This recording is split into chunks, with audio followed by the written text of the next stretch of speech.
నెల్లూరులో రౌడీ షీటర్లు పాత నేరస్తులకు పోలీసులు కౌన్సిలింగ్ ఇచ్చారు.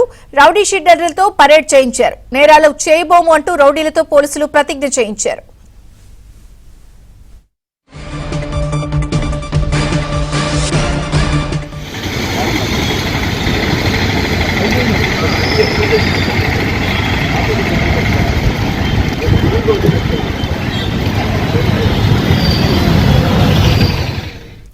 Hello police, what is this అంటూ శనివారం ఏబిఎన్ డిబేట్ లో చర్చ జరిగింది.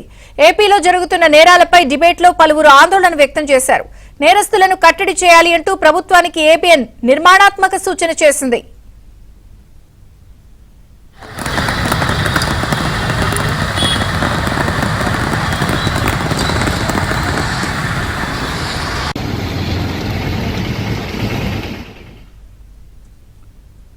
నెల్లూరులో రౌడీ షీటర్లు పాత నేరస్తులకు పోలీసులు కౌన్సిలింగ్ ఇచ్చారు. పూర్తి వివరాలు మహేష్ అందిస్తారు. మహేష్.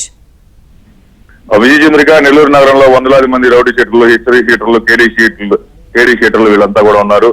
వీళ్ళ పైన పోలీసులు ఉక్కుపాదం మోపేందుకు చర్యలు చేపట్టారు.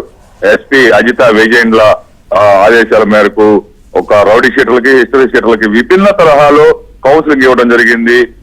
ఈ రోజు వాళ్ళందరినీ కూడా పిలిపించి తీవ్ర స్థాయిలో హెచ్చరించడం జరిగింది. మొదటిగా నేరాలకు పాల్పడితే చట్టపరంగా కఠినమైన చర్యలు తప్పవని చెప్పి వాళ్ళందరినీ కూడా హెచ్చరించారు.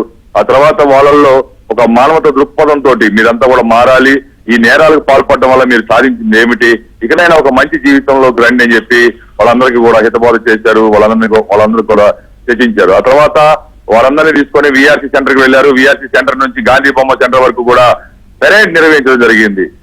ప్రజలందరూ చూస్తూ ఉండగా ఈ రౌడీ షీటర్లు, హిస్టరీ షీటర్లు వీళ్ళందరితోటి పోలీస్ అధికారులు, పోలీస్ సిబ్బంది పెరేడ్ నిర్వహించారు. అనంతరం గాంధీ బొమ్మ సెంటర్ లో గాంధీ బొమ్మ ఎదురుగా వాళ్ళందరితో కూడా ప్రమాణం చేయించడం జరిగింది. ఇక పైన ఎలాంటి నేరాలు చేయబోమని, సంఘ విద్రోహ కార్యకలాపాలకి పాల్పడబోమని, సత్ప్రవర్తనతో మెలుగుతామని చెప్పి వాళ్ళతోటి ప్రమాణం చేయించడం జరిగింది.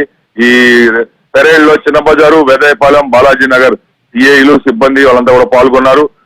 రాబోయే రోజుల్లో మరిన్ని మిగిలిన వాళ్ళందరినీ కూడా తీసుకొచ్చి వాళ్ళకి వార్నింగ్ ఇచ్చి వాళ్ళ అండర్టేకింగ్ చేసుకొని ఇదే విధమైనటువంటి తరహాలో, ఒక మంచి తరహాలో, ఒక పాజిటివ్ వేలో వాళ్ళని మార్చేందుకు ప్రయత్నాలు ముమ్మరం చేస్తున్నారు పోలీసులు.